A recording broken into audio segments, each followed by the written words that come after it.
And we are live. Hi, Sam. Can you hear me? Hi, you sound delicious. Fabulous. Thank you so much, Sam. And good afternoon to everybody. Welcome to this Daily Maverick webinar. I'm Ray Mahlaka. I'm with the Daily Maverick. Now, we're going to speak about personal finances and managing your money this afternoon. And money, I don't know about you, is always difficult and uncomfortable to talk about. But our guest this afternoon says we should embrace difficult conversations about money and be honest about money. Best-selling author and personal finance rock star, that's what I call her. Yes, Sam. Hi, Sam. Hi there. Hello. Hi, Ray. Hi there. Sam Beckbessinger is joining us this afternoon. Sam wrote a book called Managing Your Money Like an Effing Grown Up. You can purchase, there we go, there's the book. Show us, Sam. There we go. And there's a mouth washed out with soap version now for little ones. For teenagers. We're talking about the first one she showed us this afternoon. You can purchase Sam's hilarious but informative book on the Daily Maverick shop for 190 Rand. The book will be delivered to you for free anywhere in South Africa.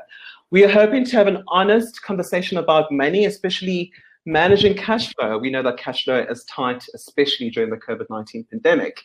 We want this conversation to be interactive, so please send us your questions and participate in several polls that we're going to be running this afternoon. The polls should be on your right or to your left, but there'll be a pop-up basically there. This webinar is sponsored by Easy Equities, the investment platform that has disrupted the industry and removes barriers to entry into the stock market. So Easy Equities are giving you, viewers, a gift. Easy Equities is offering all Daily Maverick webinar subscribers 50 Rand to start your investment portfolio on their platform today. You can redeem that voucher in the offer tab, which pops in the chat, somewhere between the right. It's not hard to miss. But Sam, thanks again, hey? Hi, I'm so stoked to be here with everybody. Me too. We've got about, 249 people. So sure. That should be very interesting. The Daily Maverick reader is always proactive and they will save you questions for us. So maybe where I can just start off is when I think about personal finance experts and commentators like you, I often think that they have their financial affairs in order, right? Oh yeah, no, I'm like, I've never made a mistake with money ever in my life. I'm like perfect 100% of the time. I read the business news like every morning. No. And it brings me to this point. Were you always this disciplined and meticulous about tracking your finances, making sure that your debt is paid off and planning for the future, basically? I love this question. I think you know the answer is no. I became really interested in money and became passionate about money because I went and made every single mistake that one can make first. So, I mean, I grew up in one of these families. So I was a scholarship kid at a like bougie high school. And so I was surrounded by people when I was growing up who had a lot of money and my family didn't. And, you know, my family were very open and they were the kind of family where it was a really loving family and you could have conversations about politics or religion or anything growing up. But the one thing that we never spoke about was money. And I think for my parents, you know, it was just this topic that was so full of anxiety for them. And it was just something that was so scary and terrifying. And so it's not something that they ever wanted to engage with us about. And they would, I think, try to protect us from those difficult realities. And, you know, as a result, what happened when I was 20 something, I went out into the world, got my first job, started making money. And my financial strategy for my 20s was, I'm just never going to think about it. It'll be fine if I just never think about it. You're still young in your 20s. Exactly. Yeah. I'll sort this out when I'm an actual grown-up, you know, when I'm like earning more money and in some hypothetical future. And the problem is going through what I learned, unfortunately, is that going through life and not thinking actively about money and not having a financial plan and not understanding it actually is just it's a recipe to get stuck in a debt hole. Yeah. And that's exactly what happened to me. In my mid-20s, I don't even know how people gave me this much credit, but I ended up in a debt hole. At its worst, I think I owed about 300,000 Rand on various forms of consumer debt, just like credit cards, store loans, a car that I could not afford to drive. And it got to the point where money was controlling every decision about my life. I had this job that I hated, this like awful abusive boss, and I couldn't leave because and it was honestly getting to a very dark place with money that made me have a realization that I needed to put on my big girl pants, and I needed to really figure out what the rules were of this game that I was playing. And what was amazing when I did that was I discovered that it wasn't as complicated as I was afraid that it would be. And that's why I kind of came out of that experience with such a burning passion for talking to other people about money, because I just wish that someone had taught me these things when I was younger, because it's not that complicated. It's hard. It's emotionally hard, but it's not complicated. Yeah. Hello, Enoch, Jade, Nicholas, Ruth, Ross, Claudia, everybody else joining us this afternoon. Hi, guys. Thank you so much for joining us. But Sam, I just want to go back to the being in debt to the tune of 300,000 Rand. At what point do you realize that, oh my gosh, I've got a problem. It's time to do something about it now? It really was. It was. I remember actually there was a specific day. It was a dark day. It was a dark day, right? I was driving home from work, and I was having one of those days where, again, I just had this terrible boss who had made me cry at work every day for about 3 weeks. And every day I drove home and I just had a big sob in my car. This is like it's like really like quite a dramatic story, but I think we've probably all had a job like this. And I remember I was driving home one day and I was crying so hard that I couldn't see the road anymore. So I had to pull over, and I just had this feeling of, I can't do this anymore. I have to quit this job. And just this feeling that I absolutely couldn't, because like many middle-class South Africans, I was in the position where I didn't have enough savings to last 1 month. If I lost my income, I didn't have a single month. And I was in that position where I was so overwhelmed by stress by the job. I didn't have the energy to go look for a new job. And I think that it was honestly that day where I was like, whatever I've been doing of just trying to ignore this whole problem, it's not working. Yeah. I mean, Pierre Saliers asks, is there any good reason to go into debt? Well, I guess there's good and bad debt, Sam. And debt is not necessarily a bad thing, but it's your approach to debt that is a deciding factor, right? Yeah, totally. So, I mean, there are good reasons to go into debt. Debt can be a really useful tool when it helps you to invest in assets, basically. And all an asset is it's something that puts money into your pocket over the long run. A liability is something that takes money out of your pocket. So a car, unfortunately, not really an asset. For most of us, it's just a liability. So the types of debt that are really good are something like a student loan. That's a really positive form of debt because it helps you to increase the value of your most important asset, which is your ability to earn an income. But, starting a business with debt is good. Buying a house can be good. We can talk more about that. So there certainly is good debt. The problem with most of the kinds of debt that the South African middle class has is that it is very high interest, unsecured debt, which means that it is debt that's being used to fund lifestyle. And usually it's funding, paying for things that we've already consumed. And the problem with carrying that debt is it's expensive. So if you think about it, the average interest rate, most South Africans, would you know what the interest rate is on your credit card, right? It's probably like 18, 19%. I'm so bad. I don't even know, Sam, at all. So most of us don't, but it's probably 18, 19% at least. Yeah. And the interest rate you get on your savings account is unlikely to be more than like 4%. And the difference between 4% and 18%, that's why bankers drive nice cars. basically. And that's it. The problem with carrying debt is it erodes your wealth, and it makes it impossible for you to start building your assets and growing your money, because it's always better to pay off your expensive interest debt than to invest. So you can never move forward. Yeah, so let's take a bit of a pause. We are running a poll, and we asked you, the Daily Maverick reader, what is your biggest personal financial priority or finance priority? And a majority says increasing my savings for emergency and investing, followed by planning for retirement, followed by reducing debt levels, and others just don't have any priorities, which is fine, which is okay. I want to pivot, a very popular term during the pandemic. I want to pivot to the current times, Sam. The reality is we are still living through a pandemic. A lot of people have either, had to take salary cuts, or worse, lose their jobs.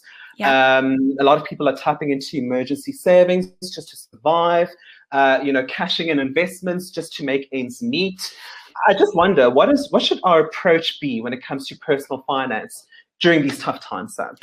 I love that question. So, I mean, firstly, I think I just want to say that my heart goes out to everyone right now. Like, I think there's no one who's been financially unaffected by this, because even those of us who have been lucky enough to keep working and have been lucky enough to not have to take pay cuts, we're all connected to each other. So,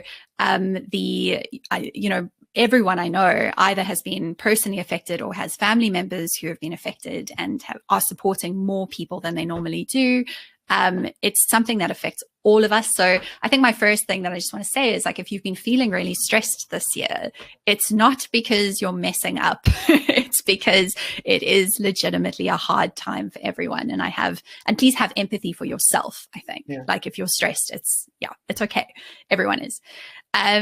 So I think for me, the most important thing about when times are difficult, but this is a piece of advice that applies always, is it's very important to have the information, the real data about where your money is going, because unless you really know, you can't see problems that are coming at you, and you don't know. You also can't see improvement, and it's hard to know what you should do about it unless you have all the information. And so the first step that I recommend for almost everyone when you are feeling anxious about your money is install an app like 22/7, is a free local app, or build some kind. There's also some people like to use spreadsheets for this. Whatever you do, start tracking where your money goes every month. Put it into categories and the first step is just to get comfortable actually looking at that regularly, and starting to understand. And the most important gap, I think, in times like this to look at is, what is the difference between the amount of money coming into your life every month and the amount of money going out? And if you take that number and then you know how much money you have in savings or accessible to you through emergency credits or whatever your emergency money situation is, you can know what your personal runway is, which is how many months are you okay if your income stops today. And that, for most of us in these times, is the number that we all need to know off the top of our heads. And it's really hard. Like, when I was in a lot of debt, I was one of those people who, when I went to the ATM to draw money, I would take the slip and I would crumple it up and not look at it and throw it away. So, oh my gosh. I mean, I'm sure I'm not the only one, but I know that when things are hard, we get anxious about money, and that's when it's hardest to engage with it. But that's also when it's the most important. So before you even start worrying about cutting back, the first step is to just start collecting the data. And then when it comes to sort of figuring out your plan, if you do need to cut back, my suggestion usually is most of us immediately want to start moralizing it. And so we want to start punishing ourselves. So we want to say, okay, I'm going to cut out coffees. I'm going to cut out any of the small pleasures in my life. And actually, I think that is usually not the most helpful thing to do. The most helpful thing to do is to look at your big three, which is your house, your car, and your food, or your transport and your food. And because if you can make one large change in one of those things, you can buy yourself much more breathing room than trying to struggle through a lot of small things. A lot of fans of the spreadsheet, Sam. Christopher M loves a spreadsheet. Johan Gos, likes a spreadsheet. But what is it about, putting out the line items of our spending, or having the evidence and seeing where our spending goes? Does it make us accountable? When you review your bank statements over a period of 6 months, does it make us accountable for those cups of coffees that we shouldn't be buying? We should be actually drinking at home, and those eating out expenses that are catching up at the end of the day. So, I think that one of the most useful things that real data can do for us is it can show us what we are actually valuing in our behavior. I think one of the most important things we can do with our money is make sure that we are aligning our spending with our values. So if spending money on coffees really is something that brings you joy in your life, maybe it's a time that you catch up with friends, maybe it's just something that you really, really love, then no one should tell you that that is a bad expense for you to be spending on. I think the problem comes when, if you look back at where your money really went over a period, and you're feeling like, I have all these dreams that I can't do. I really wish that, I could buy a house, or I wish I could travel, or I wish I could do a different kind of job or whatever. But I can't. And then to be confronted with a picture of, well, this is what you actually did put your money into. Was that worthwhile for you? I think is really useful. Just a thing. So Louise van Heerden in the chat was asking for the name of the app again. It's 227. That was the one that I mentioned earlier. And Lusani was asking whether 227 is safe. So I worked at 227 for a while. I don't work there anymore, but I worked there in the kind of middle days of it. I can tell you that they have security that is at least on par with your bank security. And they're also insured. So if there ever was any kind of hack, you would be compensated for that. But there has never been a hack in the history of 227. But so those were. Sam, a lot of people are asking about debt. Should I be saving when I still have debt? We understand that debt is the starting point to always tackle debt first before you start saving. So I have a little flow chart at the back of the book, which I think is helpful. One of the things that gets really overwhelming for many people when they start learning about personal finances is it can feel like people are telling you to do 35 different things at the same time. And so many of us just you never start, because you're like, I've got to sort out insurance, and I've got to open a retirement savings thing, and this, and this, and this. So I propose a kind of step-by-step path, which works for most people. And what I suggest for most people is that the first step is actually getting the data. So actually starting to build a system where you're tracking your money and understanding it. The kind of next step is actually to save 1 month's worth of expenses. So to start a baby emergency savings account, and to do that before you tackle your high interest debt.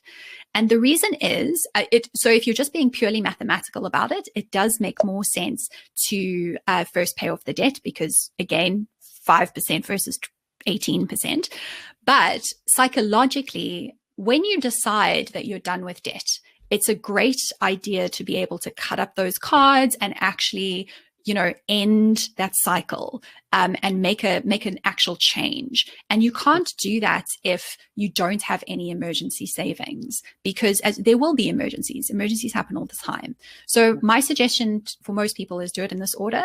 First, focus all of your energies, just pay your minimum on your debt, focus all your energies on getting 1 month's worth of expenses in a savings account, then focus on paying down your debts. I have 2 recommended strategies for doing that, but for most people, it's pay off smallest to biggest if you've got lots of debts. And there, we're not talking about your home loan. We're talking about credit cards and store cards, basically, and personal loans.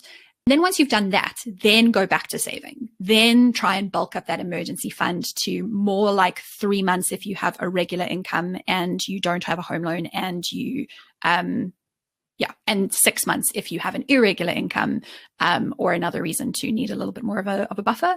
And then once you've gotten your 6-month goal, 6 months of expenses goal, then you can start the next steps, which are looking at saving for a home loan deposit if that's what you want to do, or starting to invest. And sorry, the one exception to that whole path is there's this thing about saving for retirement, which is important to do simultaneously, regardless of what else you're doing, because of tax reasons, really. Yeah, and we're going to be talking so much about retirement, saving, and also investment products as well that are available in the investment universe, because I see there's a lot of questions about, what kind of products, investment products I can put my money on. But while we're talking about, are you advocating a life of austerity, being frugal, Sam? Is that? No, I not at all. I love to spend on things, on certain types of things. What I advocate for is don't waste your money. And what I mean by waste is don't let your money vanish into things that you don't actually care about and don't actually make you happy.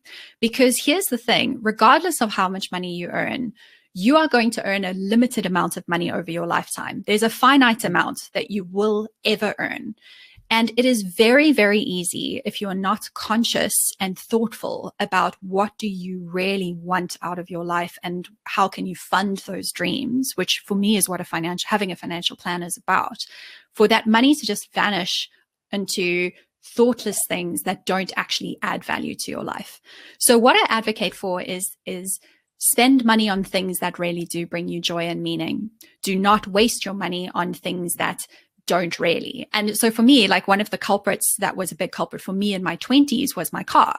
Some people are petrol heads and they legitimately love their car like I love my cat, and that's fine. Those people, you should buy an expensive car. It is meaningful and valuable to you. But to me, a car was literally just a way to get from A to B.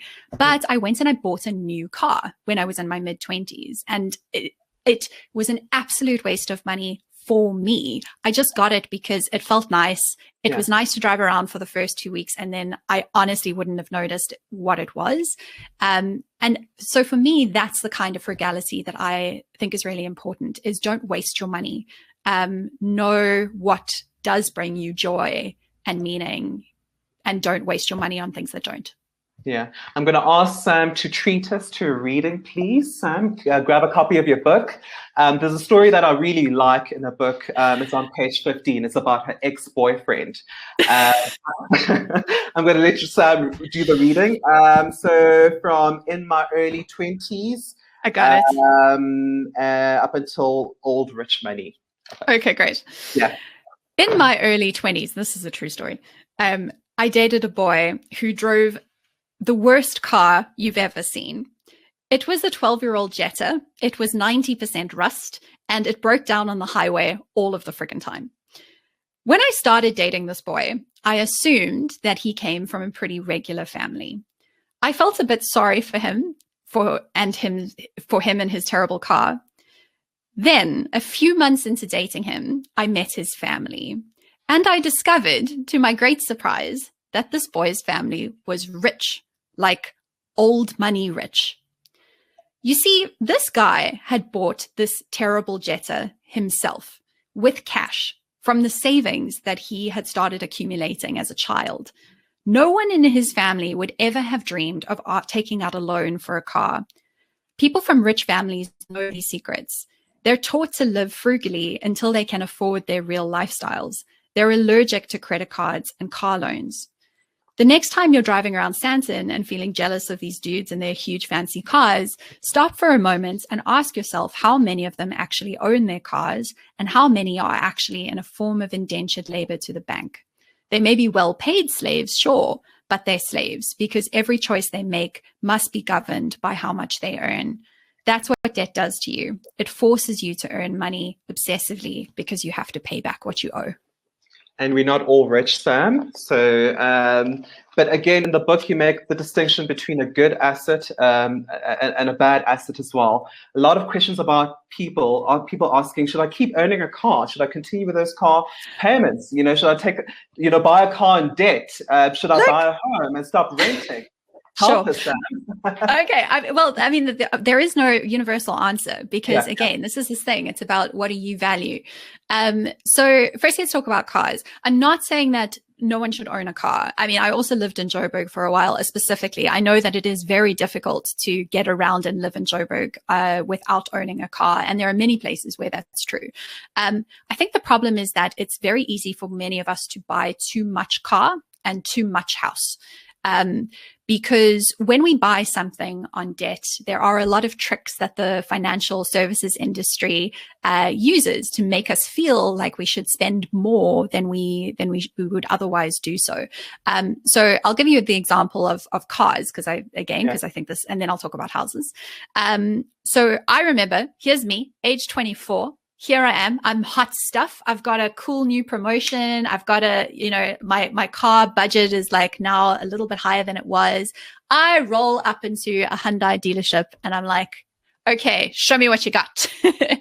And I fell in love. I was seduced by this beautiful little blue Hyundai, brand new. And I looked at the price and I was like, okay, there's unfortunately no way I can afford this.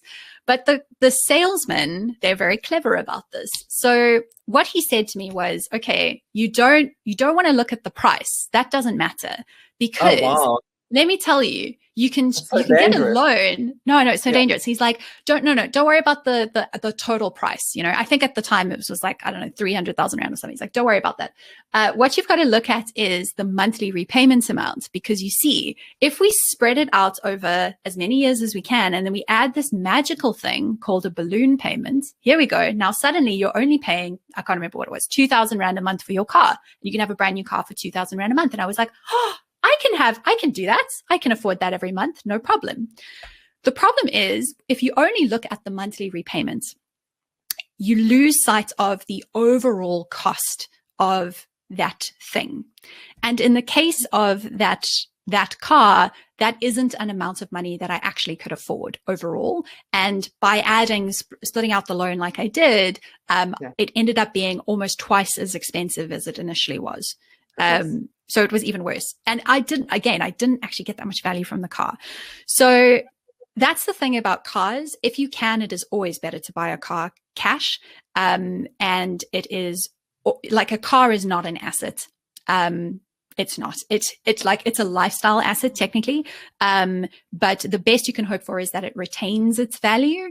And the best way to make sure you're buying a car that retains its value. So my rules for cars for myself, and again, you have to figure out how much you love cars. But for me, I never buy a new car because most cars lose, up to 40% of their value in the first year.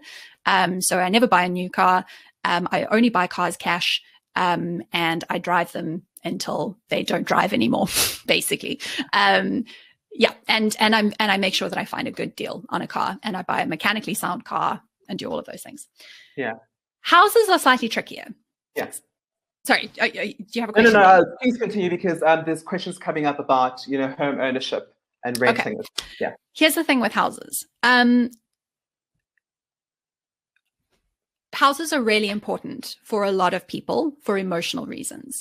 And if owning, again, talking about aligning your spending with your values, if owning a home is an emotionally important thing for you and it's something you value, it is absolutely worthwhile spending money on. That's enough of a reason, right? Purely as a financial decision, a lot of people get tricked into thinking of their house as an investment. When a house is usually not a very good investment for most people. I'm talking about your own home that you live in. Yeah. If you look at the data, I'm going to see if I can. I have a graph. Let me show you a graph. I love graphs. I'm going to show you a graph. Everybody. While you're doing that, Sam, the second poll, we asked people, how stressed are you at the moment about your financial situation? 50% said they are in between extremely stressed, but also chilled. I'm ambivalent, basically. Then about 39%, they're not stressed at all. I'm chilled, and 19% say they are extremely stressed.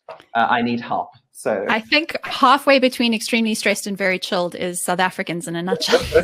Love it. That is so me too. What do you have here, Sam? Okay, so let me tell you about this graph. This is a graph that shows you the average house price growth in South Africa every year. So if you look at the filled in section, no, actually first let's look at just the line. So the lighter colored line. So starting at the year 2001, so what did the average house cost in 2001? And this is only looking at residential property. You'll see that homes grew in value enormously over the early 2000s. But overall, in most of the past decade, homes have not actually gained in value very much at all. It's been 3.5% is the average year-on-year growth. And you compare that to shares, which typically, stocks in South Africa typically do 7% above inflation, which has been about 13-14%. So they haven't done very well. The problem as well is that then you look at the shaded in part, the filled in part, and that's what happens if you take inflation into account. And that'll show you that most people over the past decade in South Africa have actually lost money on their homes against inflation. So this is the problem with, so there's a lot of problems with thinking of a house as an investment. And the first one is that they just haven't actually been a strongly performing asset class in South Africa for a while. That's not to say that there never will be again. But the real problem with it is that you are taking all of your eggs and putting them in one basket. You are taking a huge chunk of your wealth and you are locking it up in a single asset. And you might get very lucky and you might get very unlucky. So it is a dangerous idea to think about your own home as your main asset that you will sell one day for a big profit and use that to fund your retirement. That is not a good strategy for most people. That doesn't mean that South Africans shouldn't buy a house. Again, it's a great idea emotionally, just for some people. Yeah. The other thing is that owning your own house, sorry, I'm just trying to get to the next one, is also a good way to save money on your housing costs over the long term. So obviously it costs money to rent a house or you're going to pay a rental home loan, you know. The problem is in South Africa, and this is a uniquely South African thing, so you often read financial advice from America and they have a different landscape there. In South Africa, the costs of buying and selling a house are very, very high compared to international standards. And because of that, you have to live in the same house on average in South Africa for 9 years before it becomes cheaper for you to have bought it than for you to have rented it. Sure, and there's a calculator. Yeah, it's a problem. There's a calculator online. If you Google the Rolling Alpha buy versus rent calculator, where you can plug in your own data. You can say, this is what I'm paying on rents. This is, you know, you can put in all that information and it will tell you that if your rent is less than this in your area and you could buy a house for that, you should try and buy or you should try and rent. But basically what you get in most cases is if you are really sure that you're going to stay in that house for a long time, it's usually a great idea to buy it. But don't feel pressured, especially when you're younger, if you're not sure and you're like, oh, I've got to get on the property ladder because that's the thing I have to do. Don't feel pressured to do that. In many, many cases, it actually works out better financially for people to keep renting for quite a while until they are ready to settle down, if ever. You know, I am probably going to be a lifelong renter. And I'm fine with that. It offers flexibility as well, renting as well. So I see why you gravitate, towards it as well. And but that's an extraordinary graph, Sam. So basically, over the past few years, your house is not making any money, or the value of it is not growing once you take into account inflation over that period as well.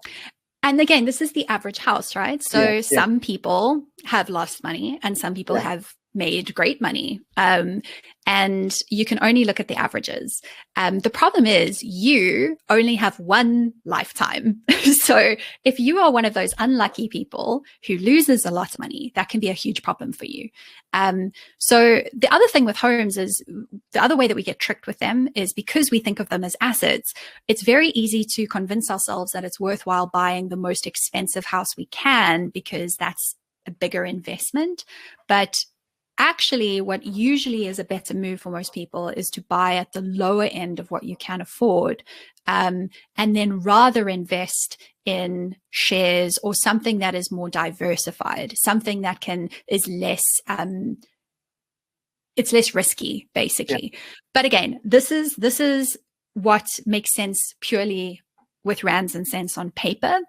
And again, it ultimately comes back to value, because values, if what you value more than anything is a huge house and you are happy to risk a lot on that, then that's awesome for you. Then go for it. So Patrick asks a very high level question. What if you've been using your home loan as your savings vehicle?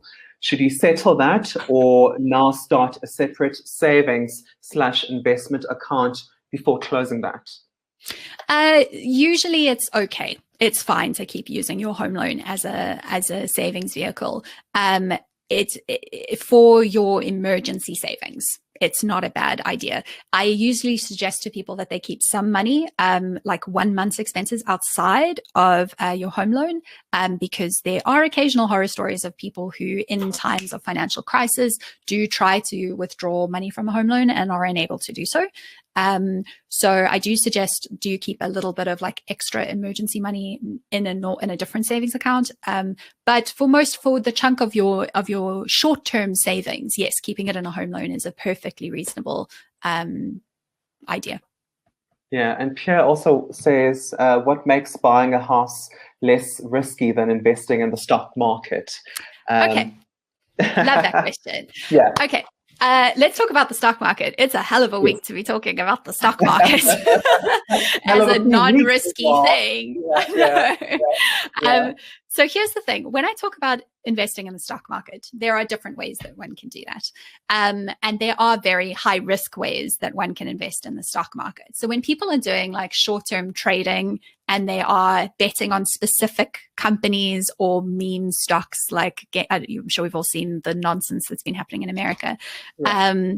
That is very high risk behavior. And that is not what I suggest most people do with the bulk of their money. But there's another way to invest in the stock market. So firstly, just what the stock market is, when you strip away all of the finance nonsense, is it is a simple way for you to buy a very small piece of a very big business. And overall in the world, businesses are how money is made and value is made in society, a type of value. So the way that I suggest most people who start investing, and even people keep the bulk of their money invested, even once you've been going for quite a while, is by investing in something called an ETF. Now, what that is instead of buying a piece of a specific business, so saying I want to buy a piece of Apple, because I think Apple's going to do great, is to basically buy what I like to think of it as a business smoothie. It's like you took Apple and Nike and gold companies and banks and literally every business in the whole world as much as you can. Businesses in Singapore and Rwanda and South Africa and the UK and America and Australia, and you put them all in a blender and you mix them up and you buy a piece of that. And that is a very low risk way to invest, because it's very possible for your one house to lose value. It's very possible for one company to lose value, for Apple to, burn to the ground tomorrow. It is almost unthinkable that all companies everywhere in the whole world will do that at the same time. And the cool thing is that it's very easy to buy those types of products. Easy Equities is, not even just because they are the sponsor, they are legitimately the company that I usually recommend to people because it is really easy to use. You can buy a lot of these business smoothie products on their platform, and it's as easy as buying jeans on Superbalist. It's super, super simple. And that is low risk because it's diversified. You have made lots and lots and lots of bets. And so any one bad thing happening doesn't matter. Even in this last year, the stock market overall has been fine. Yeah. And from, low to mid-risk investment products, a lot of people are asking about Bitcoin and Forex as well, which is on the higher end of the spectrum when it comes to risk. Are you a fan, Sam, of Bitcoin and Forex trading? I believe that most people should put the vast majority of their investments into long-term, highly diversified, stable assets like the ETF I just mentioned, the Business Smoothie. I think that, so what you're talking about are very high risk speculative assets. It's not investing so much as it's about trading, usually what people are talking about, which is much more of an active process of trying to make profit by buying and selling things quickly. And it's okay, I think, to dabble in those things, but please only, my rule for myself is I never put more than 5% of my portfolio in speculative investments. You please only put money into those investments that you really could afford to lose, because you could honestly lose 100% of that value. Yeah, and that counts for everything. Also, please be careful, particularly with Bitcoin and Forex. Both of those are legitimate financial vehicles, but there are also an enormous number of scams that are built around them that prey on the vulnerable, and have preyed a lot on people in these times. In the last year, I got a heartbreaking number of emails from people who were caught by the Mirror Trading International scam. And the problem with these things is they're often unregulated, and they are filled with scammers. So there are ways to invest in Bitcoin, for example, reliably. Luno locally is a great team and a very legitimate business. Valor is another one. But please be careful investing in those assets. They are very volatile. It's not a way to get rich quick. If you're going to put money in, try and put money in that you can leave there for at least 5 years. And again, small. And I think it's entertainment money. Yeah. And I mean, for context, Mirror Trading, the scam, it was basically people who invested in Bitcoin and lost their money at the end of that scam. It's a very devastating story. My favorite topic, Sam, compound interest. It can work in your favor or against you, depending on whether you have debt or have investments. Can you talk us through that? I love talking about compound interest. Compound interest is one of those topics that I'd heard the term a lot when I was young, and I thought I kind of understood it, but I hadn't realized how powerful it could be. Do you want me to tell the rat story? Yes, please. That's a very fascinating story. We have about 90 minutes to go. Okay, I'm going to tell you. Sorry, I keep looking over here because this is where my other screen is. I'm not being be patient with us, readers, viewers rather. It's a very good story to understand compound interest. You know, this whole world. Oh, there we go. Okay, all right. I'm going to tell you a story about rats. This is my favorite story to tell about compound interest. I want you to imagine that there are 2 rats and they climb on a ship bound for somewhere far away. They're going to Singapore. And there is a mommy rat and a daddy rat, and they get on the ship and they do what mommy rats and daddy rats do. I don't know if your parents ever taught you about this, kids, but they make babies. So if those 2 rats start having babies and it's just the parent rats who have kids, there will be more rats every single month. And for the sake of argument, let's say that original breeding pair have 2 rat children every month. So if you follow that along, month 1, you've got 2 rats. Month 2, you've got 4 rats. Month 3, you've got 6 rats. You just add 2 new babies every month. After 9 months, you would have 18 rats. Fine. Easy. Okay. That is normally, when we think about things growing, that's naturally the way that our brains think about growth. But in the financial world, when things grow, they normally don't grow like that. They grow through compounding. And that looks like this. Instead of just the original mom and dad rats having babies, they're a bit gross, but I don't know if you know this about rats, but their babies will start having babies with each other too. So if a pair of 2 rats, every time there's 2, can have 2 babies every month. So it's not just the original, it's every additional new pair can also themselves have 2 babies. And you follow the same process over 9 months, the same period of time. Instead of ending up with 18 rats, you end up with 512 rats at the end of those 9 months. And that is compounding.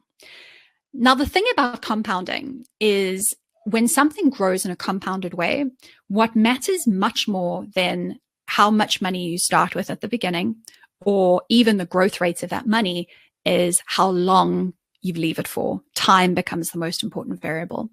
So if you left those rats just for a couple more months, you left them for 21 months, you end up with 2 million rats and your ship drowns under the weight of rats. And a financial example that I like to use here is if you imagine Edward Cullen, the vampire from Twilight, if you imagine that 200 years ago he went to Capitec and he put 200 Rand into their normal savings account, earning 6% interest every year. And then he forgot about it. That was all he ever did. Today, 200 years later, he would have R1 billion in that bank account. So the thing about compound interest is time is the most important factor on your side when it comes to money. And that's why, particularly when it comes to the long-term goals that we have, particularly the fact that we will all get old one day, hopefully, it's so important to start early. Every single month that you wait has an enormous cost at the end of the day. And this was a real problem that I had, Ray, because when I was young and I was, very responsible with money, I kept thinking, this is something that I'll sort out when I'm older and I earn more. And unfortunately, because of how money works, the opposite is true. It's more important to start early, even if you can only start with 100 Rand a month, than to wait until you can save a big amount of money later. Yeah. And is there a golden rule, Sam, about what percentage of my income should go to savings, retirement, investing? Is there a ballpark figure we should be dedicating a portion of our income to those products? So there are some rules of thumb. Again, none of them are perfect because it ultimately comes down to what you value. Some people, I know some people who literally save 50 to 60% of their income because what they really want to do is retire in their 30s. And that's fine. That's not what I want. That's not what some people want. So it is variable, but there are some rules of thumb that help. The first rule of thumb that I find the most important is retirement. It's that whatever age you are, when you start saving for retirement regularly every month, half that number, and that is the percentage of your income that you should save towards retirement every month. So if you are 30, when you start saving for retirement, you should save 15% of your income. If you're 40, you unfortunately are going to have to save 20%. If you are, and so on. So that's the first rule of thumb. So if you start when you're 20, which is, ideal, but many of us were not that smart at 20, then you can get away with just saving 10%. Otherwise, you probably need to be saving more. And, we're all going to live long lives, hopefully, statistically, if COVID doesn't get us. That's a science child. In fact, life expectancy is increased over many years. Well, so that is a higher amount than most people think. And that's just retirement savings. So another rule of thumb is people talk about the 50-30-20 rule. So 50% of your income onto basics, 30% onto luxuries, 20% onto savings. I don't like thinking about the difference between needs and wants in that way, because I think, again, it's actually often the place that we are wasting money are on the things that we think are needs, like our house and our car and our food. But that's a rule of thumb that people talk about. I do think 20% is a good floor percentage for people. But to be honest, that's just an out of reach percentage for many people when they start. And I don't want people to hear that number and get a skrik and feel like, well, there's no point. So I think the real answer is more than last month, more than last year. Is, where if you right now are saving nothing, then it is a real victory to start saving 100 Rand a month, and you should celebrate that. Yeah. And what if the worst case scenario, Sam, I'm in my 50s, I don't have any, retirement savings. I've cashed my pension in between jobs over many years. I find myself in a debt spiral. South Africa tells me that I'm 50. I still have, 15 more years to work, realistically. In those worst case scenarios, is there ever a way to, turn things around? Yeah, there really is. Yeah. And I have conversations with people in that situation all Sure. the time. So if that is you, are not alone, and you didn't mess up. It's the South Africa overall doesn't do a good job at financial education. And also people get into problems often because of emergencies and difficulties that they didn't plan. So please first, that happens often. Okay, I think in that situation, the first thing to do is to really, again, have a plan. And you're probably in that position will need a multi-pronged strategy that will firstly start off with future-proofing your ability to earn an income. The reality for many people is, we think we are hoping to keep working till 65. Unfortunately, people who lose their jobs after the age of 55 often start to find it much harder to find work again. So, especially if you're towards the end of your life and your working life and you haven't saved enough, it becomes even more important to make sure that you diversify your income streams, because it is extremely possible that if you lose your job, it would be hard for you to find an equivalent job, because there's ageism. It's a real thing. So that's the first thing, is to start diversifying your income streams, start some side hustles, and just think really seriously about how you can bring in income in a way that doesn't only rely on you having a job that someone else employs you for. The second thing is, in that situation, is you need to make sure that your money is growing in a way quite aggressively. So you should be, if you have less time, it is more important that more of your money is in high risk, high growth assets that aren't risky like Bitcoin. Please don't put all your money in Bitcoin in that situation, but are in shares rather than in bonds or, more, or property, or more like low growth assets. So it's very important that you there's no waste there. It's very important that there's no waste in fees. That's another way that a lot of people lose a lot of their retirement savings, and especially older people. And I think those are the most important things. Like, have a plan and then get really aggressive with making sure you are saving enough. But the fact that people manage to retire. One of the things I like about these early retirement people, they're called the FIRE movements, people who try to retire in 10 years. I think a lot of them are crazy. But I think what's great about them is they are good examples of how, if you are 50 and you have no choice but to plan for retirement in 10 years, what are the methods and strategies that you can use? And there's actually some great inspiration from that community if you see it from that lens, where they get quite creative about, like, house hacking, for example, where they build a separate property on their house and they live in the smaller property and rent out their main property. And there's a lot of things that they can do. But basically, there are a lot of things. The most important thing to do is make sure you're not ignoring the problem, that you have a plan. Yeah. And I mean, just on fees that Sam spoke about a moment ago, she dedicates quite a big chunk about fees. Basically, these are fees we pay people to manage our money. So if you invest in shares, ETFs, you pay people to manage, your investments. And often those fees can just be enormous, even though your portfolio of investments is underperforming and not really generating money for you, which is, totally topic for another.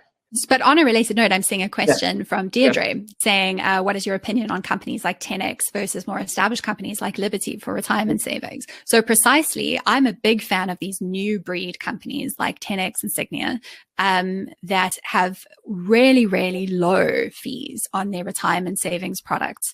And I personally have a retirement annuity with one of the new breed companies rather than one of the old breed companies. I started in my career with one of the old school ones that had an abysmally high fee, and a financial advisor who was just a salesman who added an extra couple of % on those onto my retirement product, and I moved away from those.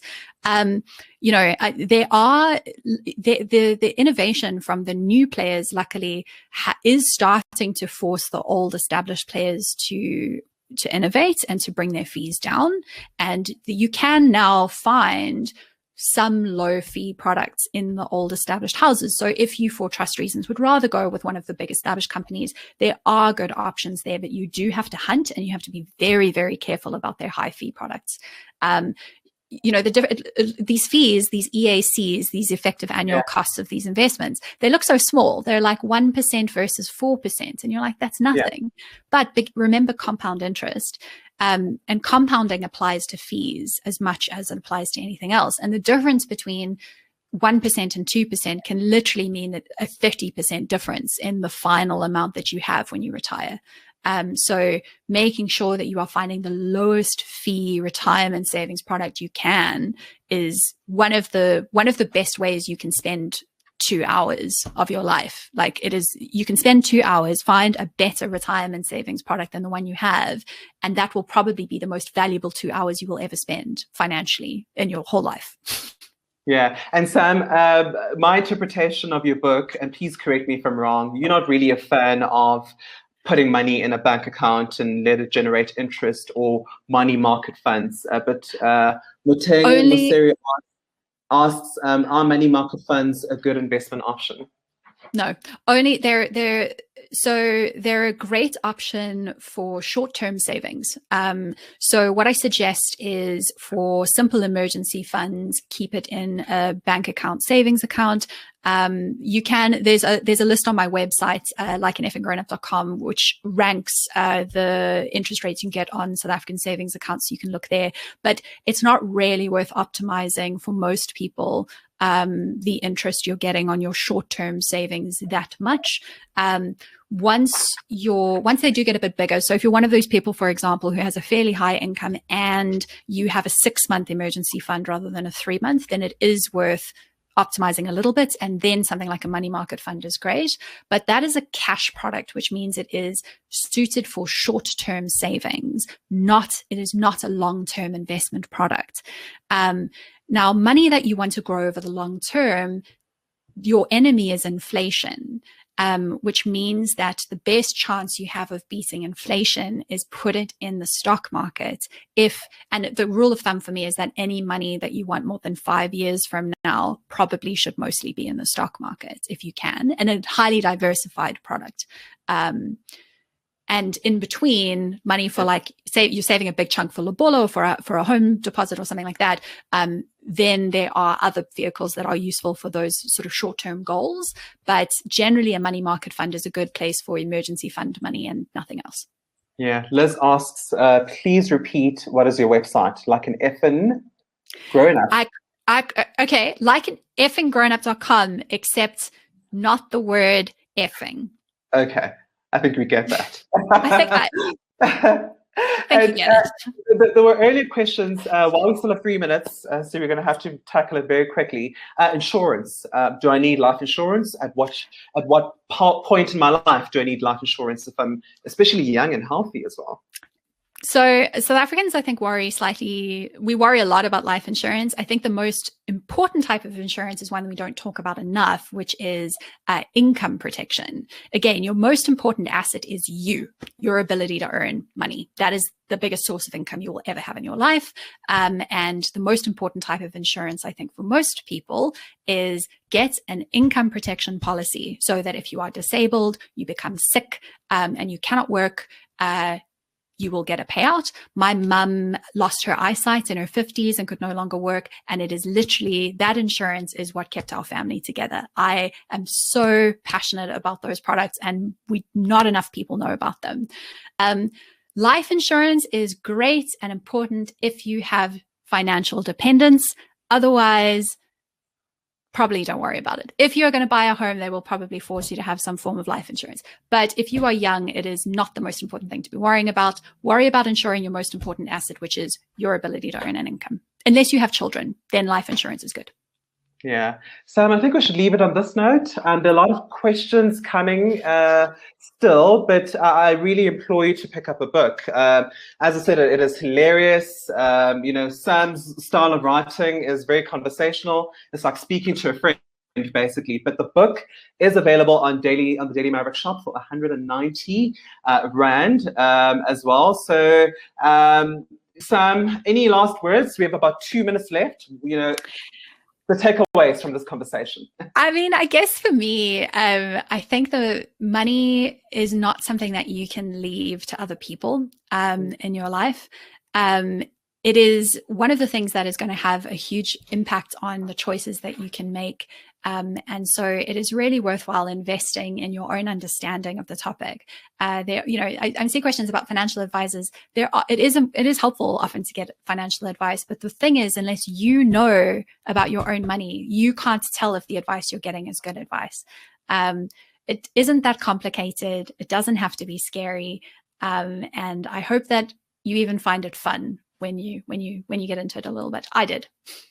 I had lots of fun, Sam. Thank you so much for joining us. And to the Daily Maverick, participants of this webinar, Easy Equities is offering you 50 Rand to start your investment portfolio on their platform today. So take advantage of that opportunity. Details are in the sidebar, just right here to your left, right. But Sam, thank you so much for joining us. To you participants, thank you so much. Take care, everybody. Hey. Bye.